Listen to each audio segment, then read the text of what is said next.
Hey everyone, Will Brink here, brinkzone.com. Got some fun story, fun information, I think, for some of you. At least those of you that are history nerds like myself. Before I get to that, we need a little bit of background, as the title mentions. Bit of clickbait title, but it'll have satisfying answer as far as stolen valor. So, those of you that are not aware of the Navy SEAL or the UDT SEAL Museum, it's in Fort Pierce, Florida. For those unaware, Fort Pierce, Florida is where we actually trained for Normandy. There was a large amphibious base there, 20,000 plus acres, 100,000 plus guys trained there, all services. Obviously, it was a rather large operation. During that time, of course, they realized that they were going to have to deal with obstacles on those beaches, and the school for dealing with those obstacles on those beaches was created in Fort Pierce, Florida. The precursors to the frogmen were known as NCDUs, and most people aren't aware of them because they were basically only at Normandy and I believe Sicily, as I recall, and then into the South Pacific. When we went to the South Pacific, the classic frogman, which is the precursor to the SEALs, were created. So how do I know all that? Well, I am a tour guide on my day off. I've been a tour guide, answer guide at the SEAL Museum for going on at least 6 years, maybe going on 7, but certainly 6. So I've been there a while. So it's just my day off. I mean, so I actually have a place close to the museum, and I've been a history nerd, World War history nerd all my life, with a particular sort of interest in special operations and all that. So if you appreciate that kind of thing, visiting the UDT SEAL Museum is a must. And no matter how cool you think it's going to be and how good you think it's going to be, it's better.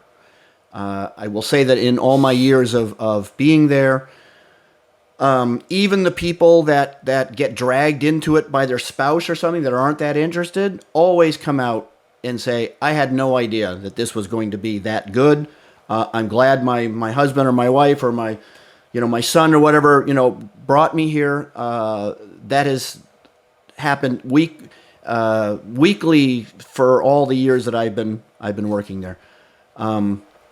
As you'd expect. Now, the benefit of working there is getting to meet a lot of really interesting people. Obviously, lots of Navy SEALs and UDT guys. The place is run by retired SEALs. The people that come in. So besides the obviously active and retired SEALs that come in, we get all sorts of interesting people from the military community from other countries, like Polish Grom and German GSG-9 and Israelis and Australians and Canadian SAS guys. So a lot of really interesting people come to the door. I think for myself, maybe the most special people that come through that door, of which there's not very many, trained on that beach for D-Day. There's only been a handful over the years, but I mean, there are guys that have come in there who, many of them lied to get into the military. They were like 16 years old, who trained on that beach for Normandy, went to Normandy, come into the museum. They haven't been there since they were, 70 years ago, and they come in with their family. They're, in their late 90s, mid 90s. And that is really, really cool. Again, we don't have a lot of those guys left. So, and of course we get a lot of families. Besides that, I've met, admirals, I've met astronauts, I've met congressmen, and the like. So I would reiterate, if you have not been to the Navy SEAL, UDT SEAL Museum, which I will post a link to it below, in Fort Pierce, Florida, you are doing it wrong. And no matter whether you like history or military history, or World War history, or special operations, or whatever, that is a place you need to see. And expectedly, we also have had quite a bit of stolen valor, which I'm going to get to that in a moment.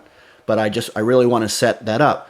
And finally, before we go on to some stolen valor stories, I'm going to work my way up to the best one, the worst one, best, worst, whatever you want to call it, that I can recall.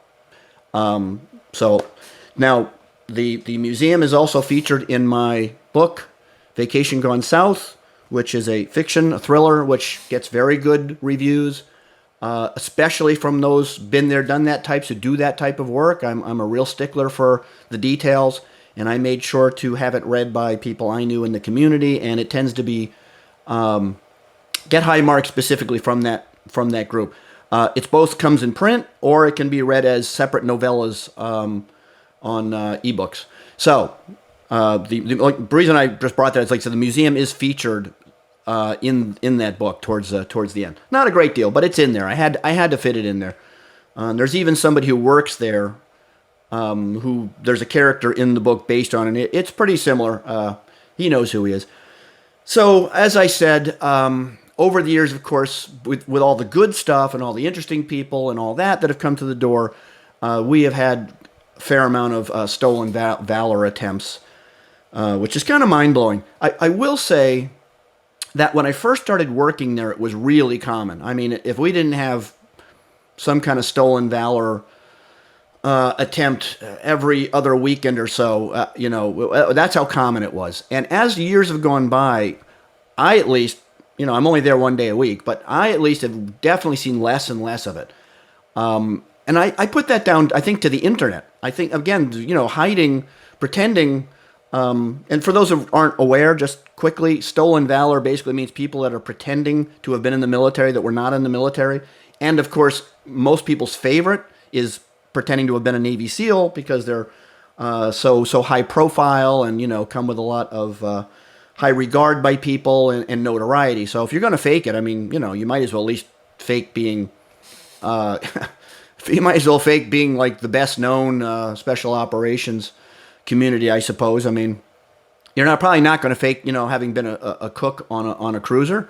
Anyway, but I will say that over the years, I've definitely noticed a big reduction in that, and I basically put that down to the internet as far as it's just so easy to look people up now and check if they're lying.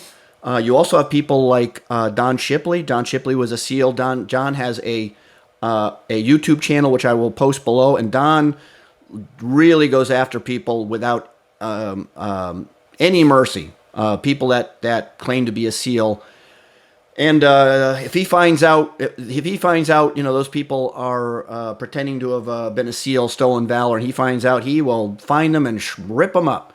Don's a funny guy, so I'll put that under. If you want to see someone who really, like I say, goes with no mercy, Don is the guy. In fact, they even shut him down for a while at one point. I don't remember why. Again, the wokeness and all that. I don't remember why they shut Don down for a while. But anyway, he shows no mercy. So as time, when I first started working there, as I said, we would have people almost regularly coming in, not usually themselves claiming they were SEALs, but almost invariably, some family would come in and say, oh, my uncle was a SEAL in Vietnam and he was, multi-decorated and, we'd like to look him up, and could you look him up? Because we have all the books. We have, all the BUDS classes. We have access to I should say we, but they. I don't have access to the database, via the Navy and stuff. But at the museum, we actually have the actual physical books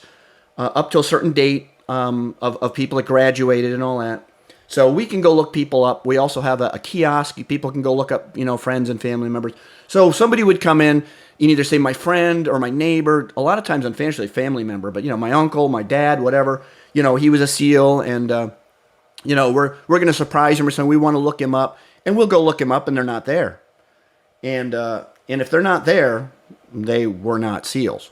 And so sometimes what would happen, and this is really like cringeworthy stuff, is they say, oh, wow, he should be in the book, so let me call him up. And they'll do it like on the speaker, because they grew up their whole life thinking their dad or their uncle was a SEAL, and they're not. And I don't know who would do such a thing. I just think that's bottom of the barrel. But anyway, so they'll right in front of us, they take their phone, they put them on speakerphones, hey, Dad, or Uncle Bob, or whatever, we're at the museum, and we don't find your name. And there's like a long silence.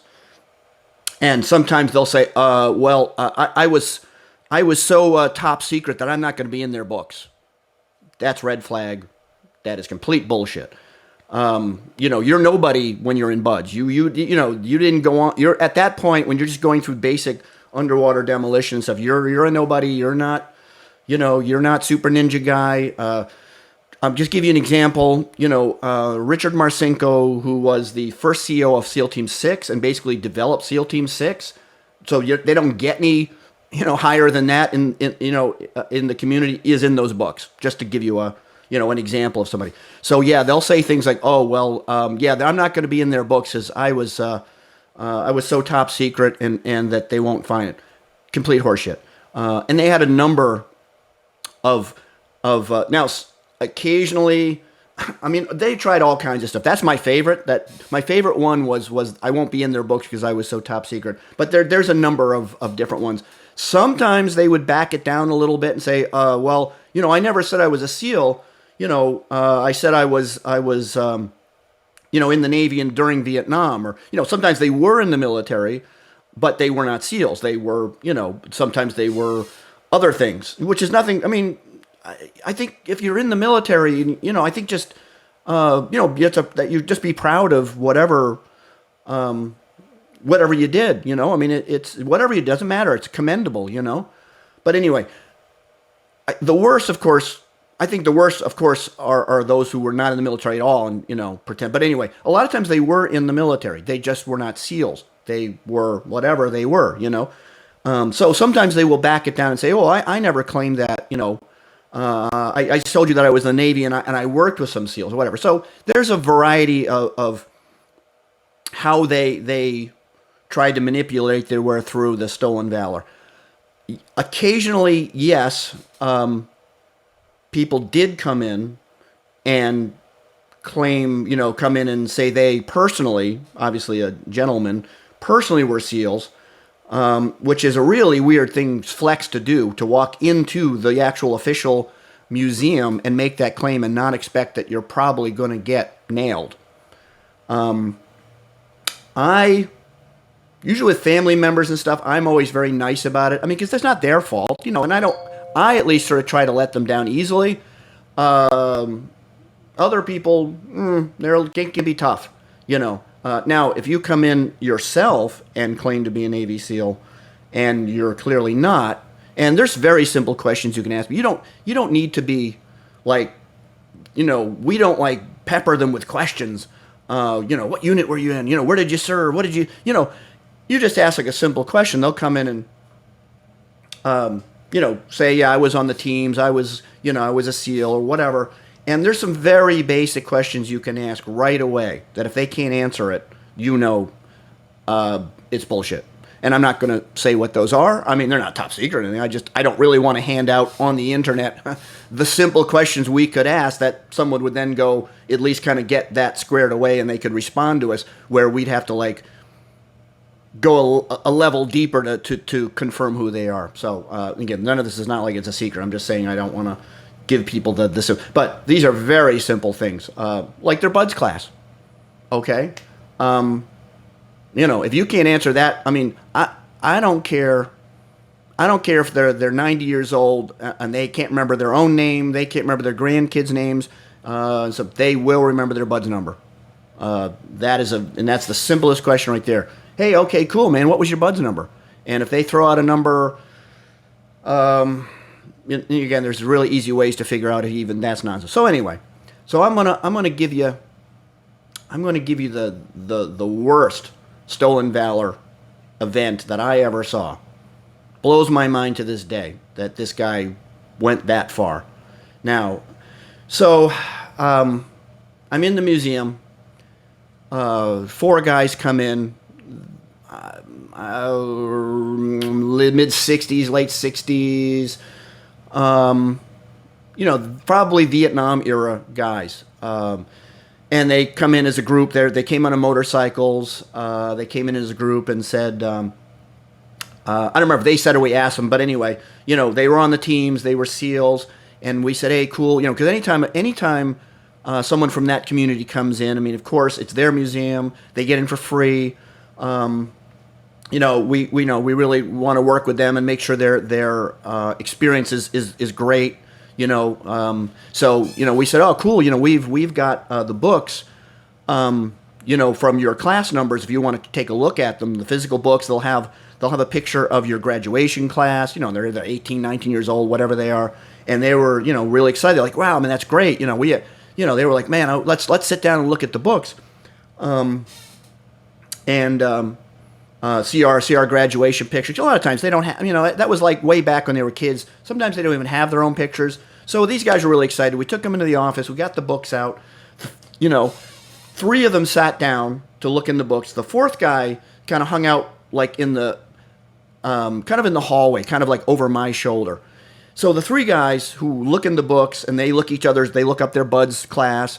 They find their pictures and they're talking to each other like, hey, Bob, Joe, look, that's you, that's me, blah, blah. And then they're like, hey, Joe, whatever. They're looking behind me, their friend. Hey, Joe, what was you? We don't see you in the book, man. What was your buds number again? And they look up and the guy's gone. And I turn around and he's gone. And they look at each other like, what just happened? So the guy they were with, the fourth guy, just walked out of the museum, got on his motorcycle, and drove off. And I'm like, what the hell just happened? The three of them are looking at each other. Now they're talking to each other, and they were like, but we've known this guy for years. Like he totally talked the talk, walked the walk. He knew all the details of being a SEAL. One of them said, hey, I know he was in the military because I took him to the VA for treatment, so I know he at least was in the military. And again, they were friends with this guy, so they're still trying to like give him the benefit of the doubt. So they said, let's call him. So they called him. He didn't answer his phone, and I was just like blown away that this guy had obviously embedded himself befriended these guys and bullshitted them that deeply. And I felt bad. I mean, it was just terrible. That this one guy, and imagine being that guy willing to take it as far as going into the Navy SEAL Museum with three legit retired SEALs, having, BS them that far. Man, that blew me away. And I got to say, to this day, I would love to know what happened after that. Like, did those three guys ever see him and confront him, or what the upshot? If anybody from the community or any of those guys, were watching this, or it gets around, man, I want to know what happened. It's been years and it drives me crazy. I would love to know what that guy's reasoning, excuse, validation why he did that. So that's the worst one I have ever seen. I was just blown away. And like I say, I felt really bad because those guys, like I say, I think they were close with this guy. I mean, this wasn't a casual, meetup, just go for a bike, a motorcycle ride. These guys clearly knew this guy and hung out with him. And, they were pretty tight knit. Anyway, they outed him. I didn't out him. They outed him by looking at the books in the office, realizing he was not in them, that he had, and the minute they started to question him about, where are you? He didn't even try to flub it. He just took off. Okay, so that's my story. That's the worst stolen valor I have seen.